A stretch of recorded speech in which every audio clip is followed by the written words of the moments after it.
દસમા સ્કંદના પ્રારંભમાં રાજા પરીક્ષિતજીએ વિનંતી કરી છે. રાજા બોલ્યા, રાજોવાચ કથિતો વંશ વિસ્તારો ભવતાં સોમસૂર્યયોઃ રાજ્ઞાં ચોભયવંશ્યાનાં ચરિતં પરમાદ્ભુતમ. રાજા દસમા સ્કંદના પ્રારંભમાં બોલે છે કે કથિતો વંશ વિસ્તારો.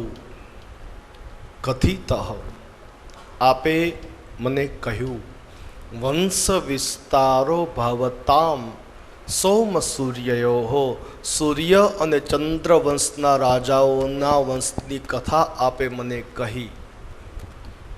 હે ઋષિ, હવે મને મારા ઈષ્ટદેવની કથા કહો.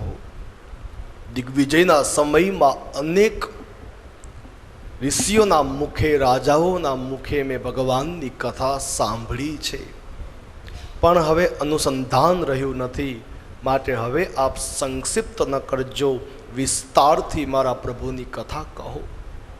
11 વર્ષ અને 52 દિવસ સુધી પ્રભુ બ્રજમાં બિરાજ્યા અને બ્રજની અંદર જે લીલાઓ કરી કૃપયા મને વિસ્તારથી કહો.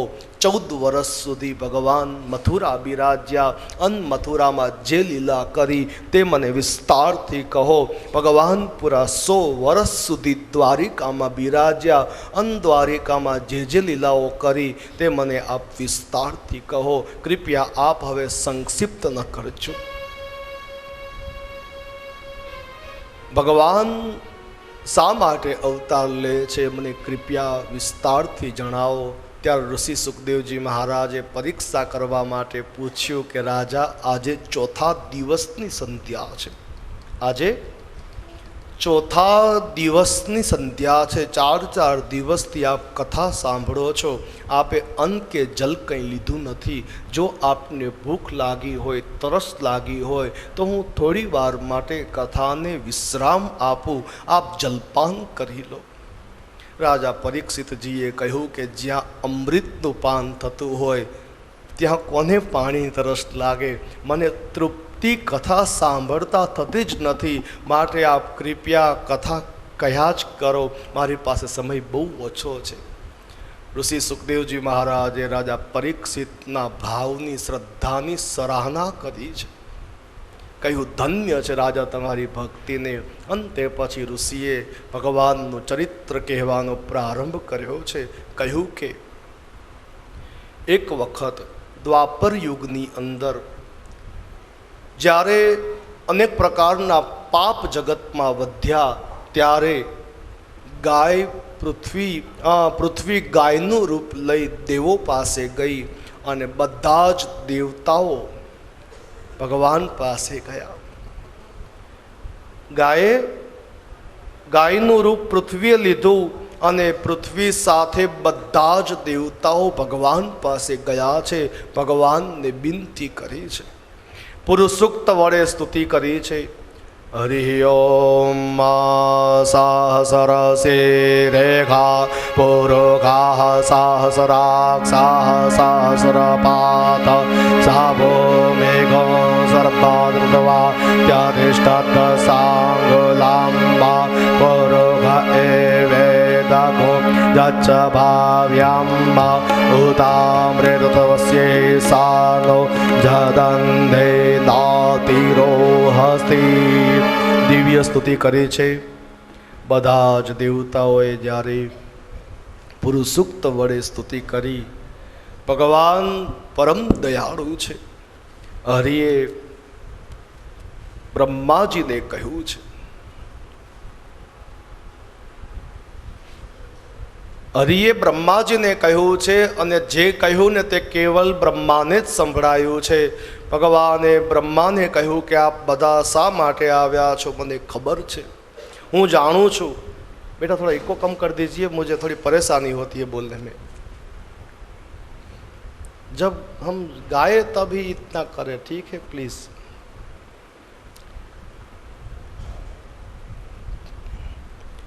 ભગવાને બ્રહ્માજીને કહ્યું કે હું જાણું છું, પૃથ્વીનું બધું દુઃખ જાણું છું, પૃથ્વીમાં પાપ વધ્યું છે એ પણ મને ખબર છે, અને એટલા માટે જ હવે હું અવતાર લેવાનો છું. યદુકુળની અંદર હમણાં મારું પ્રાગટ્ય થવાનું છે, આપ ચિંતા ન કરો. જે જે દેવતાઓ સાથે આવ્યા છે તેમને તમે કહો કે યદુકુળની અંદર અવતાર લે, અને જે જે ઋષિ મુનિઓ આપની સાથે આવ્યા છે તે બધા જ ઋષિ મુનિઓને બ્રજની અંદર ગોપી અને ગ્વાલ બાલના સ્વરૂપમાં અવતાર આપો. હે બ્રહ્મા, ચિંતા ન કરો, હું અવતાર લેવાનો છું. આમ કહી ભગવાને પોતાની વાણીને વિરામ આપ્યો. આ સમાચાર બ્રહ્માજીએ બધા જ દેવતાઓને અને ઋષિ મુનિઓને કહી સંભળાવ્યા. દેવોને કહ્યું કે આપ યદુવંશની અંદર અવતાર લો, અને ઋષિઓને કહ્યું કે આપ બધા બ્રજની અંદર ગોપીઓ સ્વરૂપે ગોવાળિયાઓના રૂપમાં અવતાર લો. આ વાતને ઘણો બધો સમય વીતી ગયો છે. દ્વાપર યુગનો અંત આવ્યો તે સમયે તો કંસ, અઘાસુર, બકાસુર આદિ અનેક દૈત્યો થયા હતા, અને તે સમયે મથુરાની અંદર લગ્ન હતા દેવકી અને વસુદેવજીના. કંસની બહેનના લગ્ન છે. જુઓ ભાઈ, કંસ અને દેવકી ભાઈ બહેન ખરા, પણ સગા ભાઈ બહેન નહીં. કેવી રીતે ભાઈ બહેન થાય? તો કહે દેવક રાજાની પુત્રી દેવકી છે અને ઉગ્રસેન મહારાજાનો પુત્ર કંસ છે. કંસ અને દેવકી ભાઈ બહેન ખરા, પણ ઉગ્રસેન અને દેવક આ બે ભાઈઓ છે. આમ કાકા બાપાના ભાઈ બહેન છે. સગી બહેન તો કંસને કોઈ હતી જ નહીં. લગ્ન થયા એટલે દેવકીના લગ્નમાં રંગે ચંગે તે કંસ જોડાયો. લગ્નની અંદર ખૂબ સેવાઓ કરી, જાનૈયાઓને સાચવ્યા, અને જ્યારે લગ્ન થયા એટલે લગ્ન થઈ ગયા પછી બહેનને વરાવવા માટે પોતે રથ ચલાવવા માટે બેઠો છે. રથ ચલાવવા માટે આમ કંસ બેઠો તે સમયે ભગવાનને જાણે મનમાં વિચાર આવ્યો હશે કે જે માતા દ્વારા મારે અવતાર લેવાનો છે તેના જીવન રથનો સારથી કંસ ન હોવો જોઈએ. અને એટલા માટે જ તે સમયે આકાશવાણી થઈ કે હે કંસ, તું મને, હે કંસ, જે બહેન દેવકીનો તું રથ ચલાવી રહ્યો છે એ જ બહેન દેવકીનો 8મો ગર્ભ તારા મોતનું કારણ બનશે, તારા મૃત્યુનું કારણ બનશે. આ સાંભળ કંસ ભયભીત થયો અને બહેન દેવકીને મારવા માટે આમ હાથમાં તલવાર કાઢી, અને તલવાર કાઢીને આમ ચોટલો પકડીને જ્યાં બહેનને મારવા જાય, દેવકીને મારવા જાય, ત્યાં તો વસુદેવજીએ કંસને રોક્યો. કહ્યું કે આ શું કરે છે? અરે એક તો તારી બહેન છે, ઉપરથી આ અબડા છે, વળી આજે જ આનો વિવાહ થયો છે, આને આ રીતે મારવી તે યોગ્ય નથી. જો કંસ, આકાશવાણીમાં તો 8મો બાળક અમારો 8મો બાળક તારા મોતનું કારણ બનશે એવું કહેવાયું છે ને, દેવકી તો નહીં ને? એવું હોય તો તને અમે 8મો બાળક આપી દેશું, એવું હશે તો બધા બાળક આપી દેશું, પણ આમ તું નિર્દોષ દેવકીને માર નહીં. કંસે પણ વિચાર કર્યો કે વાત સાચી છે. વસુદેવ અને દેવકીને જેલમાં પૂરી દીધા છે. સમય ગયો, 1 વર્ષ વીત્યું. 1 વર્ષ વીતતા પ્રથમ પુત્રને જન્મ માતા દેવકીએ આપ્યો. તે પુત્રને લઈને વસુદેવજી કંસ પાસે ગયા. કંસે તે બાળકને જોઈને છોડી દીધો. કહ્યું કે આ તો પહેલો બાળક છે, 8મો લઈ આવજો. આ નથી, મને કંઈ ભય નથી, આ તો અંતે મારો ભાણેજ જ છે, આને મારે મારવો નથી. કંસે તે બાળકને છોડી દીધો. વસુદેવજી હરખાતા તે બાળકને લઈને જતા હતા. બન્યું એવું કે નારદજીને થયું કે હારો કંસ આમ સુધરી જશે તો ભગવાન ક્યાંથી અવતાર લેશે? માટે દેવર્ષિ નારદ ઉંબારિયું કરવા માટે પધાર્યા છે, પ્રગટ થયા છે. હાથમાં કરતા, બીજા હાથમાં વીણા, અને નારાયણ નારાયણ કરતા કરતા નારદજી પધાર્યા. દેવર્ષિ નારદે કંસને કહ્યું, પ્રસિદ્ધંતુ ભવંતઃ, પ્રસન્નતામાં છો? કંસે કહ્યું, ખૂબ પ્રસન્નતામાં છું. ત્યારે દેવર્ષિ નારદે કહ્યું કે માથે મોત ભમે છે, તું પ્રસન્નતામાં છો? કેમ આકાશવાણીના વચન ભૂલી ગયો? કંસે કહ્યું કે આકાશવાણીના વચન તો એમ ક્યાંથી ભૂલાય? નારાયણ નારાયણ, તો આ પ્રથમ પુત્રને તે કેમ જવા દીધો? એને કેમ તે મારી ન નાખ્યો? કંસે કહ્યું, નારદજી, આ તો પહેલો જ પુત્ર છે, મને તો 8માંથી ભય છે, માટે હું 8માને મારીશ. નારાયણ નારાયણ, 8મો પુત્ર. જો કંસ આકાશવાણી બહુ ગૂઢ હોય છે, મોટા મોટા ઋષિઓ નથી સમજતા, તો તું તો ક્યાંથી સમજી શકે? આકાશવાણીમાં એમ કહેવાયું હતું કે 8મો પુત્ર દેવકીનો તારા મોતનું કારણ બનશે, પણ એવી કંઈ સ્પષ્ટતા થઈ હતી કે ક્યાંથી ગણતા? પહેલેથી ગણતા, છેલ્લેથી ગણતા, ક્યાંથી ગણતા 8મો? એટલે કંસ કહે કે સમજ્યો નહીં. નારદજી કહે કે છેલ્લેથી ગણતા હશે ને તો આ પહેલો બાળક જ 8મો થાય, પછી કહેજે નહીં કે તને સાવધાન કરવા નતો આવ્યો. આમ કહી નારદજી નારાયણ નારાયણ કહીને વિદાય થયા. કંસને સમજાઈ ગયું કે ક્યાંક 8મો બાળક છેલ્લેથી ગણતા પહેલો જ હશે ને તો મરી જાઉં. આમ વિચાર કરી કંસ પાછળ દોડ્યો અને વસુદેવજી પાસેથી એ નવજાત શિશુને પડાવી લીધો અને તે બાળકને લઈને આમ ફેરવીને જેલની ભીતમાં પછાડ્યો અને એ બાળક બચારો ત્યાં મર્યો. 6 વર્ષના અંતરમાં 6 બાળકોને જન્મ માતા દેવકીએ આપ્યા છે અને આ 6 બાળકોને કંસે મારી નાખ્યા છે. 7મો બાળક તો માં દેવકીને અવતર્યો જ નથી. એટલે કે કથા એવી છે કે 7મા દાઉજી મહારાજ માં દેવકીના પેટમાં પધાર્યા, જેને આપણે શેષ નારાયણ કહીએ છીએ, જે ગત જન્મમાં લક્ષ્મણજી હતા અને આ જન્મમાં જે બળદેવજી બનવાના છે તે બળદેવજી જે દાઉજી જે છે તે માતા દેવકીના પેટમાં પધાર્યા. ભગવાને માયાને આજ્ઞા કરી અને માયાને કહ્યું કે હે માયા, માતા દેવકીના પેટમાં જે બાળક છે તે બાળકને હે માં રોહિણીના ઉદરમાં, રોહિણીના પેટમાં ઉદરમાં પધરાવ, આવી ભગવાને આજ્ઞા કરી છે. ઋષિ સુખદેવજી મહારાજ કહે છે કે હે રાજન, દેવકીના પેટમાંથી રોહિણીના પેટમાં, હવે તમને થશે કે આ રોહિણીજી કોણ છે? તો આ રોહિણી જે છે એ વસુદેવના જ પત્ની છે. મારા ભાઈ બહેનો, વસુદેવજીને 7 પત્નીઓ હતા, તેમાંથી એક દેવકી હતા, પણ એક હતા રોહિણી. આ રોહિણી ત્યાં ભગવાનના મોટા ભાઈ દાઉજીનો જન્મ પહેલા થયો. બોલીએ શ્રી દાઉજી મહારાજની જય. આ સમાચાર કંસને મળ્યા કે 7મો પ્રસવ તો દેવકીને થયો જ નથી. આ સાંભળતા કંસ તો વિચારમાં પડી ગયો કે સારું, એક બાળ હત્યા કરવી મટી, સમય ગયો અને હવે દેવકીના પેટમાં ભગવાન પધાર્યા છે. જ્યારથી ભગવાન પધાર્યા છે ને ત્યારથી દેવકીનું તેજ 4 ગણું વધી ગયું છે. અરે અત્યંત આનંદ ચારે બાજુ વર્તાવા લાગ્યો છે. મથુરામાં જ્યાં આમ ખાડો કરવામાં આવે તો રત્નો નીકળવા માંડ્યા છે. લોકોના મન હર્ષિત રહેવા માંડ્યા. સમય ગયો, ભગવાન માં દેવકીના પેટમાં પધારેલા છે.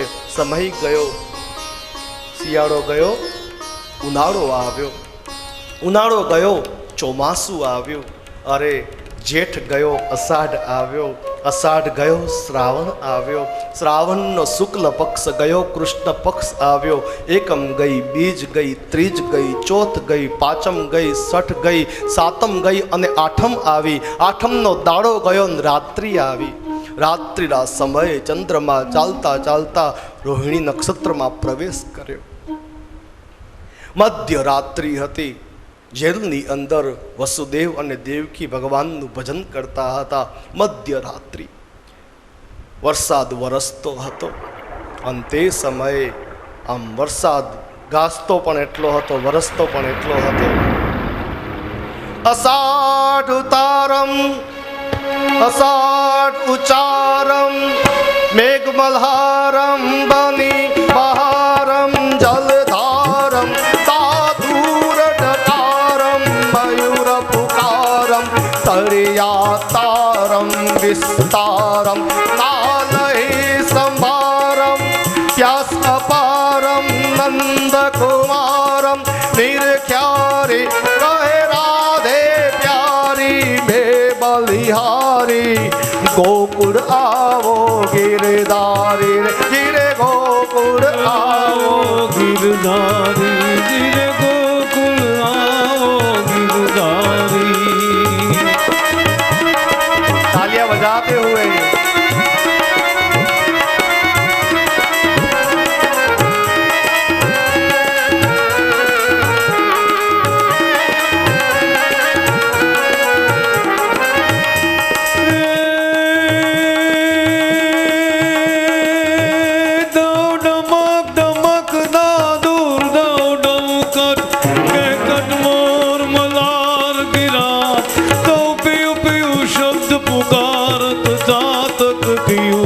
कोकिल कंठ गिरा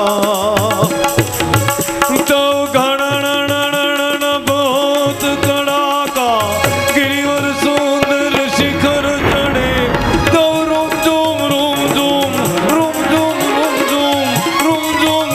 झुम बरसत बरखा घर घर गनम गोर गजे जिय घर गनम गोर गजे जिय घर गोर गजे।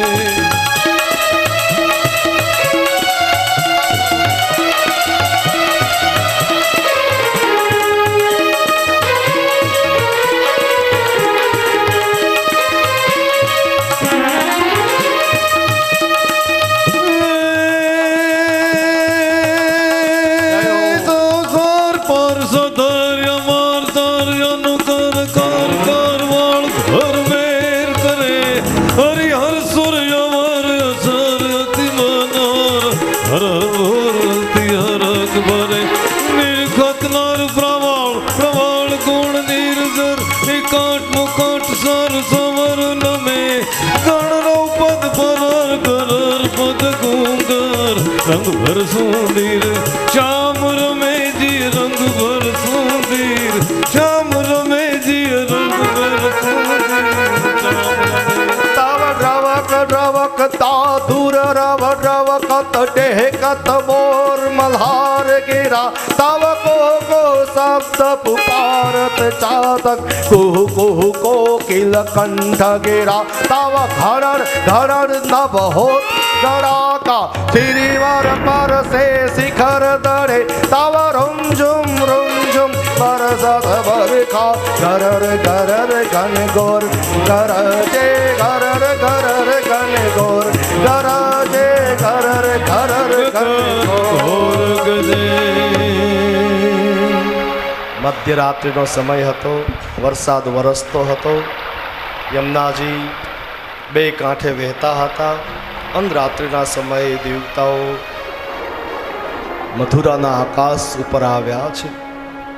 બધા જ દેવતાઓએ ગર્ભસ્તુતિ કરી છે.